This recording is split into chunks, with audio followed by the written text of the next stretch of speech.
everyone. I wanted to give you another one of my talks. So I was thinking a lot today because after eating a very heavy breakfast, I needed an afternoon nap. And I thought to myself, I've got things to do. I've got papers to grade. I am going to be taking a nap during the day. That's unproductive. And then I realized something. Our lives in America are so fast paced, and we're trying to get from point A to point B at a certain time. Our alarm clocks go off. We have to get up at a certain time. We have to be at work at a certain time. We have certain deadlines to meet at work, and if we don't meet those deadlines, there's going to be ramifications for it. And we have to get home at a certain time after work, right? And this cycle goes on. It's like a hamster wheel that just doesn't end. If we take some time and take a breather, that's up here in our minds, right? So taking a breather and reassessing our lives and thinking about our regard for not just ourselves, but others. Here's an example. So we're so dead pressed on getting somewhere at a certain time that people are driving just carelessly. They're selfishly cutting people off without turn signals, or they're just floating into another lane without looking. Like, come on, there's nobody else on the road and a busy highway in the Chicago area, right?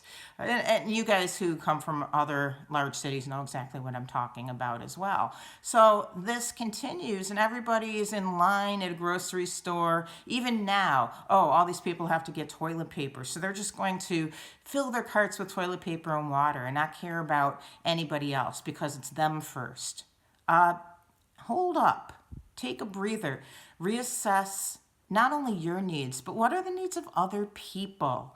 Now, remember that we don't have to live by the clock while we're under self-quarantine. This is the time to think about your mental health and to reassess yourself and your actions and your behaviors. And that can start with thinking about the difference between two different types of time.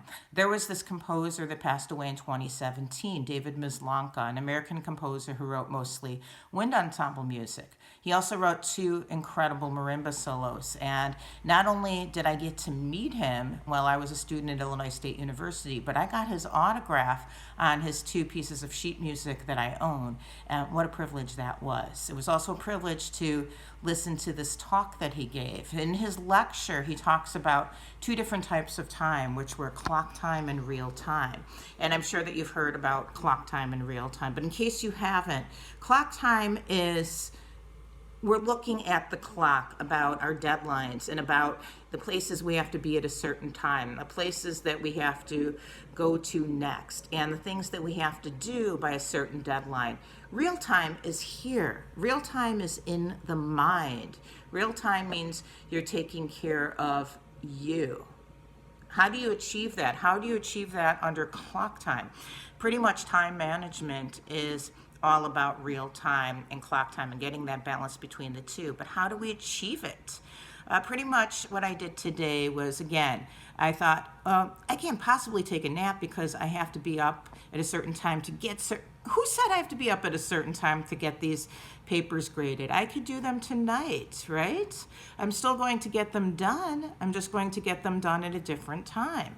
I could get them done on my own time during the hours that I'm not set to a certain schedule, right? So we set our schedules in a certain way, and our days off, we're still setting our schedules. I have to get up at a certain time. I have to get to the store at a certain time. Now I have to run this errand at a certain time. I'm meeting this person for dinner at a certain time. So what if you change your schedule and you meet that person for dinner a little later? You don't have to live by that rigid schedule. You're thinking about, let me take a breather and think about my mind, and let me think about my mental health, and let me think about the things that I need to achieve to make myself healthy. I'm not just talking about your personal hygiene or your physical health. I'm talking about your psychological health as well. So when I'm thinking about my psychological health, little things in life matter so much. Taking the time to play with my cat, which sounds really amusing and hilarious to you, I'm sure, but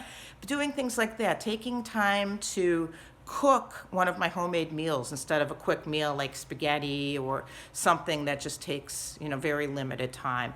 And the difference in nourishing my mind and of course nourishing my stomach at the same time that I'm making one of my home cooked meals, but let me tell you how fulfilling that it feels to do that.